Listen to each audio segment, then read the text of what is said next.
where you are now, what would you tell yourself if you could go back 6 years ago?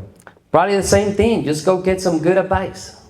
That's what you would say now. Yeah. But nobody told you that then. It didn't occur to you then. No. And you know, my ego was really big back then. So I used to think like, oh, I know what I'm doing. I'm not gonna ask. I'm just gonna figure it out on my own. Now I'm like, no, let me get some help. I want this done right. I want to get the results now. I don't really have time to be running around thinking I know everything. So now I'm getting into better relationships. I'm doing business with people that know more than myself. So that always helps me out to grow the business. You know, that's an important thing you just said, which is, I've heard this before, if you are the smartest guy, girl in the room, you're in the wrong room, right? You need to get around people that are smarter than you. And the same thing applies when it comes to athletics. If you're playing with people and you're the one scoring all the goals and you're the best guy or girl on the team, you're probably on the wrong team, at least if you want to grow. They're going to grow from you, you're not going to grow from them. What is your regimen now to make sure that you're staying on top of that? And also controlling the ego, because I hear you say, anybody here have an ego? Nobody. I don't. I'm not going to raise my hand. I don't have an ego.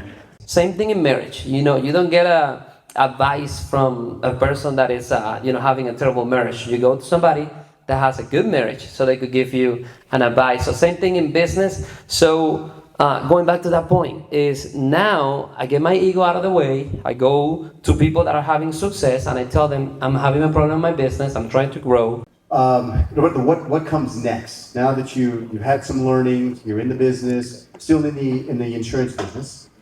Yeah, so that agency grew into insurance, taxes, bookkeeping, financial services, and now we're doing real estate investing. Okay, that's amazing. I love that. Somebody I was talking with earlier, we were talking about how you start moving down the road and sometimes you start on one thing, and if you keep an open mind and you're open about what else you would counter, you'll embrace other opportunities. And now it seems that that's really kind of cantilevered out into some other areas for you. Yes, and what you learn on the way is that business grows. So you gotta learn and you gotta improve. And the more people that you deal with, the more answers and the more knowledge that you gotta have to stay relevant. So we on an era where people are very prepared. They have access to a lot of stuff. So especially in the financial industry, you gotta know how to help people. And at the beginning, our business, it was the clients that we will get will be people that they were starting their business. But at this stage, we getting people that they're already 5-10 years into business. So the conversation with them is no longer about setting up an LLC and doing bookkeeping. These people's like, how do I save $100,000 in taxes? Or how do I do this? Or how do I invest this money? Or how I grow my business? So you gotta have answers for those people. They're gotta be way different than just setting up a business.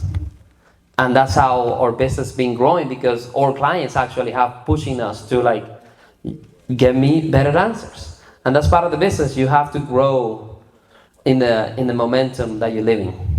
Yeah. Powerful. So for your business to continue to grow and evolve, you as a leader in the business needs to continue to grow and evolve as well. Totally. Right? So the business can't grow beyond your capabilities to be able to maintain and grow with that business. You're right on that. All right, Pat. That's why I'm here, my friend. Excellent. Thank you for all of those insights. Any questions or feedback? Anyone? Sir. So do you do like general liability for contractors and stuff like that? Yes. We do all type of insurance, all the way from the bonds, workers' comp, umbrellas, commercial auto, all of it, yeah. Excellent. Somebody else in the back? Yes. You mentioned that you acquired coaching or mentorship. Can you tell us a little bit how you found the right coach or mentor to help you out with your journey? I had a few, and I joined a few different programs along the line. I will tell you, some of them I did, they were not like the best ones. But they always help. what I find out, it's like some of the coaching I took like 3-4 years ago, it makes sense now. Because like 3-4 years ago, I started taking coaching on leadership. That's what John Maxwell teach. So leadership. And I was like, leadership? I don't even have people that follow me. But now that I do, now that I have a bigger team, it's like, I better know what I'm doing. You know, I better know how to talk to people, how to elevate them, and how to get them to a better place. Yeah.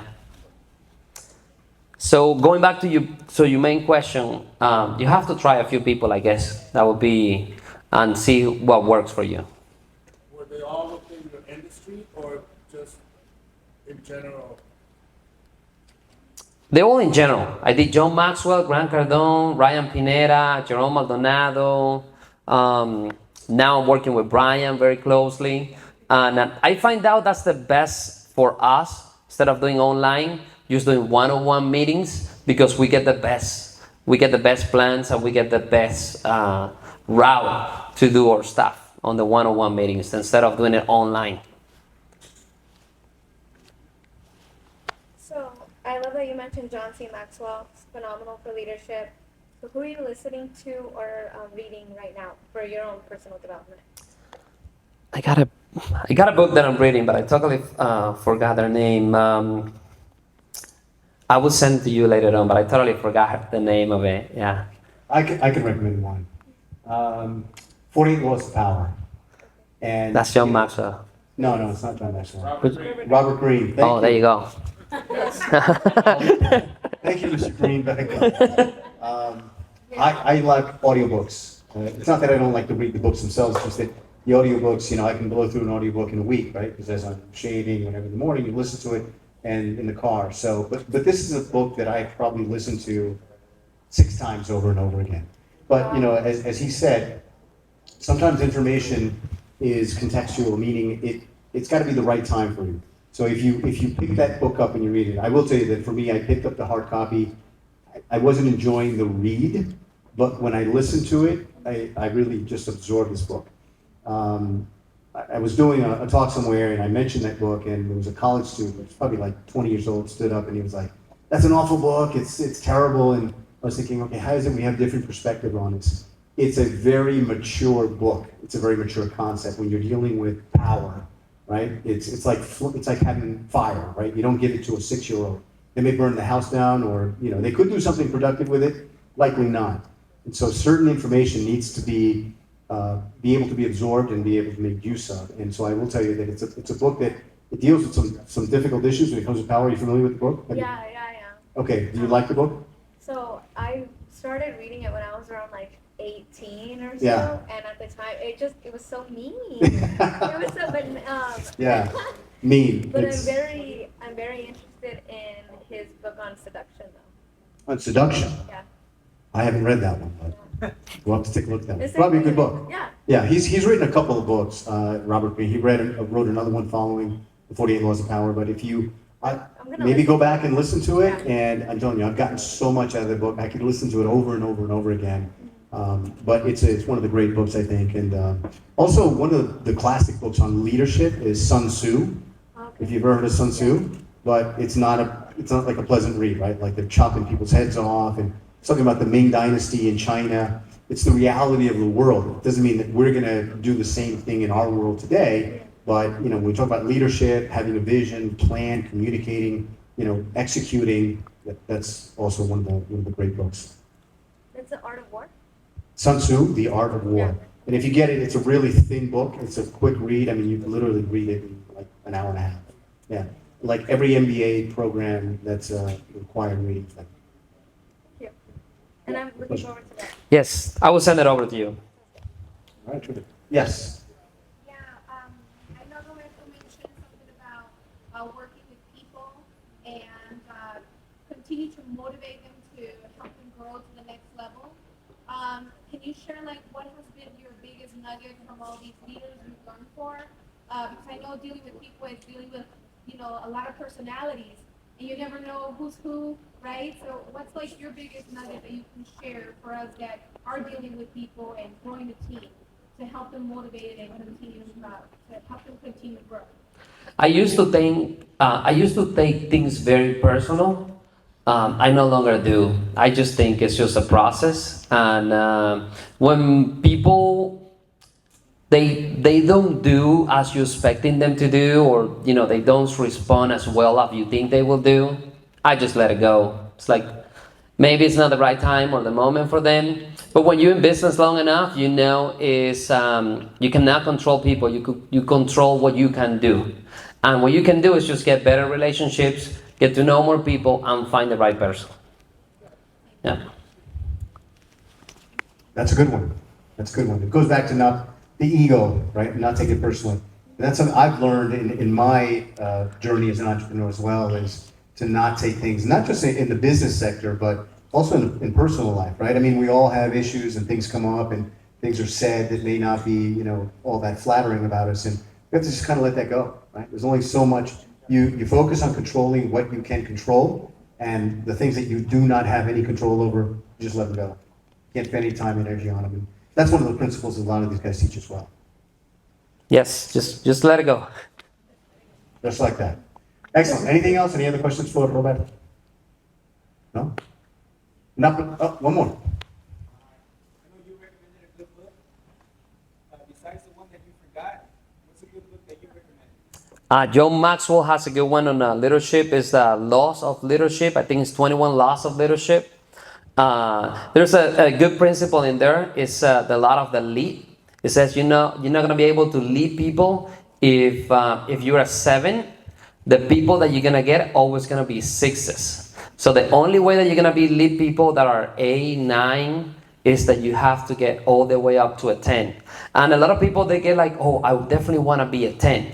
But if you're a 4 or 5, you could get to a 6 or 7 level, and that's a huge improvement for a lot of people. That would change a lot of stuff. Like I used to be, I'm still nowadays very bad on communication. So I always go back to like, okay, I gotta express this a little bit better so people understand what I'm thinking, because I usually think very fast. My mind's like, I think and I get it done. But when you're dealing with people, it's like, okay, let me express it better so people understand what I'm thinking so they could do it. But a lot of leadership goes through that. You have to get better so you could lead better people. Yeah, that's very true. And I think I've seen that and I experienced it myself. As an entrepreneur, I'm in the communication space, I'm a speaker. I want people to be and do the same as I do. We don't all do the same as I do. Nor should they, right? They're all doing their best of them. So I can't expect them to be like me, nor can they expect me to be like them. And oftentimes, my wife is back there, so she'll tell you that, I like I expect things to be like, okay, quick, like let's get to the point. Like tell me what you, okay, good, done, right?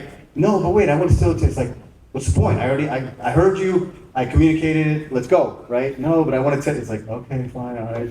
Let's see, we only got a half an hour to get, right? But that leads into communication, right? And into because the other person wants to be heard. They have a different communication style than we do. Yeah. And we have to be aware of that, and a good communicator is not just speaking. Because I remember I get into arguments in college, be like, I'm a great communicator, what are you talking about? It's like, well, I was talking about me, my ego telling them, look how much I can speak well.